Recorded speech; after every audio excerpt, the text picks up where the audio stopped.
violence and other kind of violence. Get away! I could be at work, in school, in my car, I can still get shot by the police, but I can get shot anywhere. So it is what it is.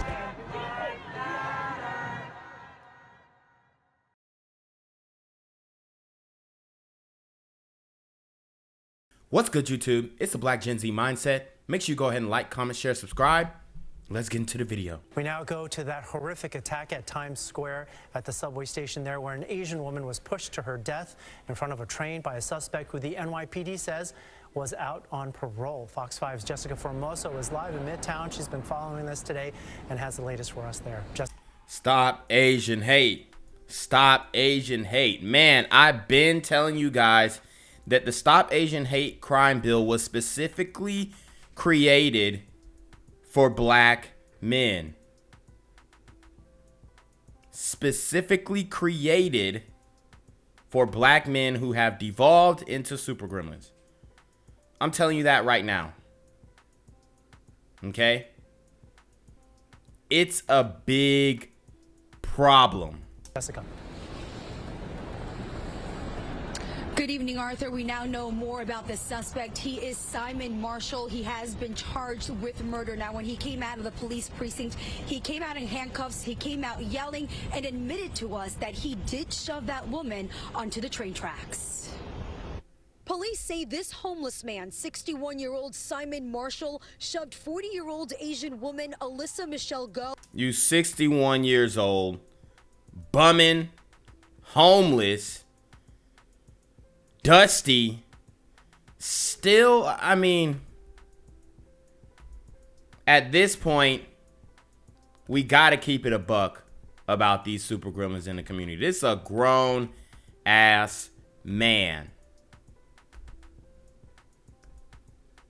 And we usually say, man, it's the young boys who are doing this. Shit. Old heads, too. This is why the streets can't have no OGs, because these are the OGs.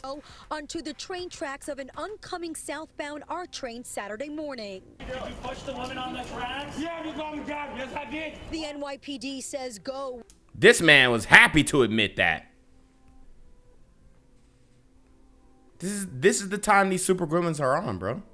Was standing on the platform of the 42nd Street Times Square subway station just after 9:30 a.m. when Marshall, for no apparent reason, shoved her. This incident. And he was on parole. This is a problem where people who are on parole, on bond, whatever, reoffenders are reoffending, okay? We got to keep these dudes in jail. Like, it amazes me how these dudes will commit a violent act and get let back out on the street. Was unprovoked, and the victim does not appear to have had any interaction with the subject. Before pushing the victim to her death, authorities say the suspect attempted to push another woman, but she was able to get away. He gets close to her, and she feels that he was about to physically push her onto the train. As she's walking away, she witnesses the crime where he pushes our other victim in front of the train. He fled the scene, but 30 minutes later, he turned himself in to transit police over at Canal Street. He has now been charged with murder. Police say he has a long criminal history, including a warrant out for his arrest for allegedly violating parole. Shocking. How many stories do we have to do on these super gremlins with long criminal histories, killing somebody else? I mean, how many victims have to rack up before you're really going to say, okay, you know, this guy doesn't need to be on the streets? This is the failure in the system. The system is failing because they're trying to be too light on these criminals. He is known to us, so we do have experience with him. He's known to the criminal justice system. But in terms of anything other than that, he does have in the past 3 emotionally disturbed encounters with us that we have documented. A woman lost her life due to a senseless act of violence. Mayor Eric Adams vowing to crack down on transit crime and address the mental health crises the city is facing. So he says he's going to crack down on the transit crime. And it looks like it's already getting ahead of him. So let's see if Mayor Adams can control the underworld. We're calling on all of our partners, from lawmakers to law enforcement, to DAs, to judges, to ensure those who need mental health assistance receive that. Meanwhile, just last week, There he go, talking about that mental health assistance. No, he needs a jail cell. He need a 3x5. Mayor Eric Adams, Police Commissioner Keyshawn Sewell, and Governor Kathy Hochul announced a safety transit plan, which included deploying more uniformed officers to the subway system. Officials say the plan was in place this morning. We had a robust plan for this station today. We had 6 officers assigned to it. There were 2 officers on the southbound platform to the southern end when this incident occurred. We had officers doing TOMS, or train order maintenance sweeps, at this station earlier. And police do not believe at this time that this was a hate crime, but of course the investigation continues. We are live in Midtown. I'm Jessica Formoso, Fox 5 News. Arthur, back to you inside. Thank you, Jessica. Police say an unsuspecting subway passenger was killed when a homeless man shoved her into the path of an oncoming train in Times Square this morning. The homeless suspect was arrested and charged earlier tonight. The 61-year-old shouted that he was God as he walked out of the police precinct. Eyewitness News reporter Naveen Dhaliwal has the. I'm God, and this is that Hotep talk. The black man is God, the black woman is God. Like, come on, we're gods. We did this and we did that, and we created the pyramids. That's that Hotep talk. The story. That victim has been identified as Michelle Alyssa Go, 40 years old, and police say the man who pushed her is now in custody. Simon Marshall had a lot to say as he walked out of the police precinct. But none of what he was saying was making sense. Tonight, investigators are accusing the 61-year-old, who they say is homeless, for a horrendous crime, pushing a woman to her death. It happened at the West 42nd Street subway station around 9:30 this morning. Detectives say for no reason from the platform, Marshall pushed Michelle Alyssa Go toward the tracks. She was hit by an approaching southbound R train. To kill somebody in such way, this is crazy. Riders in disbelief as the mayor and newly appointed police commissioner were at the scene. This incident was unprovoked, and the victim does not appear to have had any interaction with the subject. After the incident, the subject fled the scene, but turned himself into Transit District 2 a short time later. With subway crime on the rise, the Transit Workers Union is now calling on the mayor to take more action to protect both the passengers and operators. The mayor is working on a plan to battle the homelessness issue underground. We rolled out that plan, a comprehensive plan. We're going to continue to evaluate that plan and execute that plan. And with this latest incident, riders are now on more guard. You know this happens, but when you're here and you see it, it's just horrible. I mean, for the family, the girl, is just, I don't know, it's really scary. Police say this was a random act. Simon Marshall is now charged with murder. New information now on a deadly subway push in the heart of the city. Police have arrested a suspect and charged him with murder. 61-year-old Simon Marshall is accused of shoving a woman into a moving subway train at the Times Square station. As CBS 2's Kieran Dillon reports, the police commissioner is calling this incident a senseless act of violence. This incident was unprovoked, and the victim does not appear to have had any interaction with the subject. Saturday, Police Commissioner. If Mayor Eric Adams doesn't get a hold on this, it's going to get, I mean, it's already out of control, but it's going to get even worse. I don't know when he plans on really stepping down and putting his foot on these super gremlins' necks, but hopefully it starts like tomorrow. Keyshawn Sewell and Mayor Eric Adams joined MTA Acting Chair Jano Lieber to condemn the violence that took the life of a 40-year-old Asian American woman. This is a sad day. A New Yorker was going about her business right in the heart of our city, in the heart of our subway system in Times Square, and she lost her life. Police say it happened at the Times Square station around 9:40 in the morning Saturday. It's alleged a man shoved a 40-year-old Asian woman onto the southbound Q train tracks. She was fatally struck. Before that, police allege he was also taunting another woman who was able to escape unharmed. He approaches her. Wow. I mean, it's open season on women and children. This guy, he's picking his battles. He's choosing his battles. This is why I don't give them the mental health out, because he's specifically targeting people who he knows that are weaker, smaller. Like, he wouldn't try no banging 15, 16-year-old kid who was, his guard was down, but he's waiting on the train or whatnot. He wouldn't try them.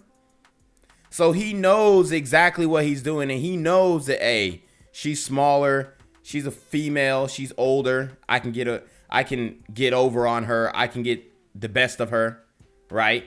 Because he's bigger and stronger, obviously. He ain't finna try no man on nothing like that. At least no able-bodied man, right? He gets in her space. She gets very raised up, very alarmed. She tries to move away from him, and he gets close to her, and she feels that he was about to physically push her onto the train. As she's walking away, she witnesses the crime where he pushes our other victim in front of the train. Police say after the incident, the suspect turned himself in. He is known to police with a record of 3 prior emotionally disturbed incidents.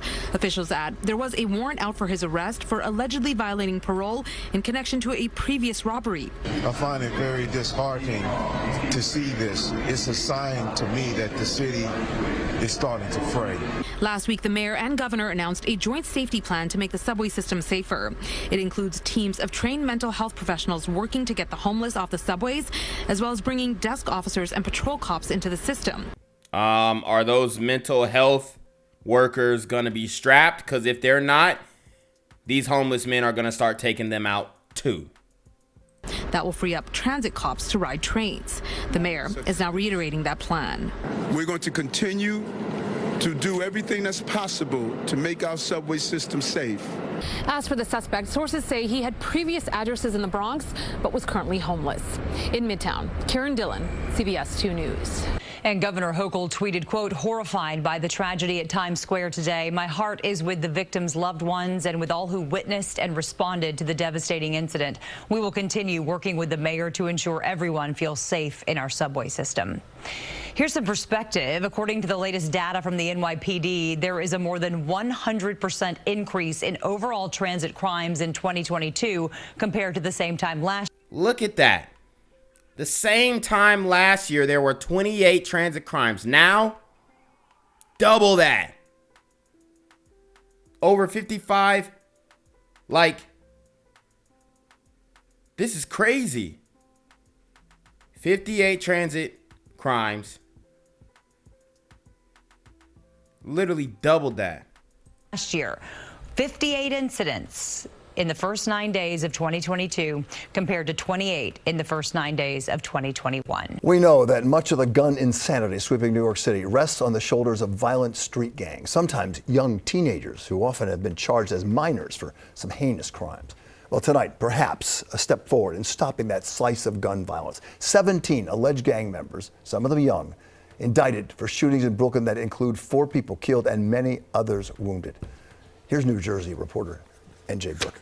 Prosecutors say this is Iquan Warlick, a 17-year-old from Fort Greene, charged tonight with the murders of 3 people in just 3 months. So guys, this guy, obviously he's flexing his strap and his bandana online. Apparently he was a basketball player. He, played for some school in New York. But I guess the basketball lifestyle wasn't appealing enough, so he became a real shooter and devolved into a super gremlin. In 2020, one of the victims gunned down in a bodega in East New York simply because he was with the wrong person at the wrong time. He was an 18-year-old college student, a freshman. He was with a friend who was a gang member. He was not, and he was shot because he was in East New York in opposition territory. Warlick is one of 17 young men, all alleged gang members and most of them teenagers, charged with murder, conspiracy, and weapons possession. There was a shooting outside Brooklyn's bustling Metrotech Center that wounded an NYU student, and another in Crown. Wow, so they shooting the college students. They don't care anymore. It doesn't matter if you're a brother, you're doing the right thing. If you get caught lacking with the wrong person, it's OV. Heights, where several of them crashed a Sweet 16 party. After allowing a young mother and her child past, they barricade the door and open fire, striking not only their intended targets, but several guests at the party, including a 20-year-old girl from Virginia. I can tell you that 7 people were shot, and I can tell you that a young woman lost her life during that shooting. The NYPD's new commissioner says it's the kind of bold, brazen violence that's driving crime in New York. I know there are young people who have very limited options, but we must draw a line. Yet arrest limited options. There she goes, giving them an out. How are there limited options? Why can't these guys get a job? How are there limited options when the Iquan guy, he's literally playing basketball? He's literally playing ball. Arresting violent offenders is not enough. Mayor Eric Adams says early intervention is critical. We have abandoned them, and they have turned into violent offenders in our city. But let's be clear. We're not going to say because someone had a difficult life that we're going to write off the fact that they're using a gun. We're not doing that. Reopening the court system is clearing the way for investigations like this one. If they're convicted, 5 of the suspects face life sentences, the others up to 25 years. A community remembers one of the most recent victims of the city's gun violence. A prayer vigil was held tonight for Kristal Nieves, the young woman who was shot to death inside a Burger King in East Harlem. And we are hearing for the first time tonight from the victim's mother, who fought back tears as she pleaded for justice. Overwhelming grief for Kristal Nieves as she returned to the site where her daughter was gunned down. She said thank you to everyone.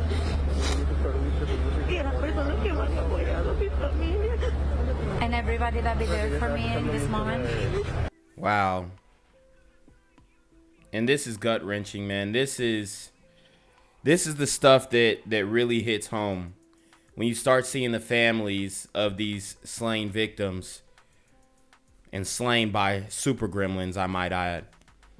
When you start seeing the families, it gets really rough watching these stories, man, because you have to kind of assume that a lot of these people were woke. You got to assume that when everything popped off in 2020, they were talking about Black Lives Matter, but they weren't focusing on where Black lives mattered the least, and that's within the Black community. So you look at this and you feel the empathy and you sympathize for this family. But you always got to wonder if they are able to connect the dots to why there are so many super gremlins out here doing they dirt, and how these super gremlins are enabled by the liberals who are trying to reform the bail system and the criminal justice system.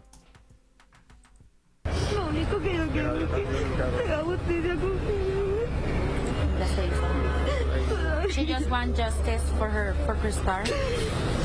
19-year-old Kristal Nieves was working at Burger King in East Harlem around 12:30 Sunday morning when police say an armed robber came in, stole $100 from the cash register, and fatally shot the young cashier. Investigators now say the gunman was 30-year-old Winston Glynn, arrested yesterday and charged with murder. The family is relieved because we thank God that the person that did this is being caught by the police, so the family is very relieved.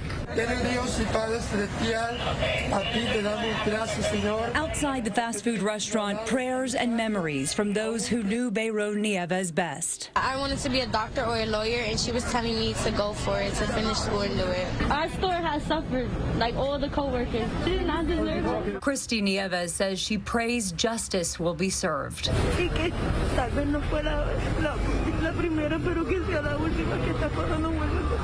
I hope that my daughter is the last one. And police say the suspect went. Woo! I hope that my daughter is the last one. That's wishful thinking, man, but it's gonna take a whole lot to turn these super gremlins down. Winston Glynn used to work at that same Burger King, so he knew the restaurant well and had likely pre-planned the robbery. So guys, this is the video that I'm gonna show you of the guy actually getting arrested, and he ends up going on a rant about slavery and reparations and white supremacy, and it's so tone deaf and ignorant because he ended up he didn't even kill a white person. He killed a young Hispanic woman.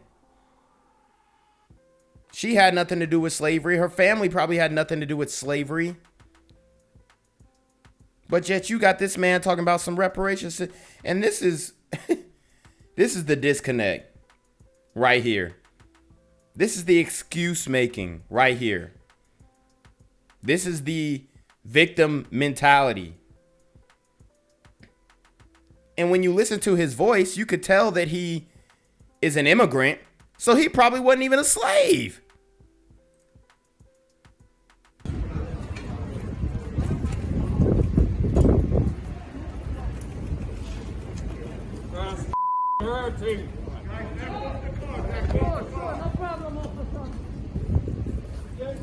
And what you got to understand is this dude is an immigrant.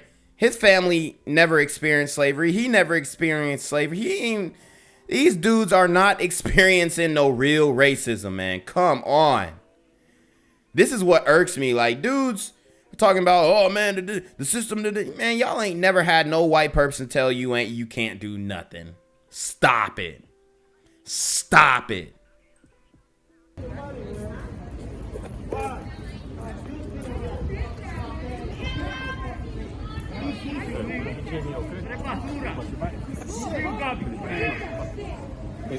Why am I guilty and the judge don't charge me guilty? Why am I guilty? Do you know they charge me just for things that they do every day? This man is Jamaican. He's Jamaican. Talking about some reparations. Bro, you wouldn't even get reparations if they gave out reparations to ADOS people. You wouldn't even be getting them. So what the hell are you talking about? For nothing. Killed this woman for nothing. Measly $100. Where's our reparations for 400 years of slavery? America gonna burn! What, you gonna start a war? You gonna start a war with these Latinos and Negroes? You gonna start a war?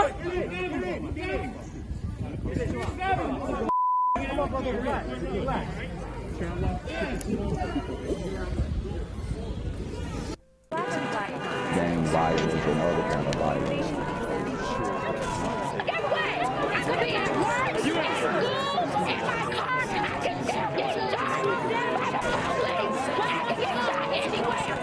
So it is what it is.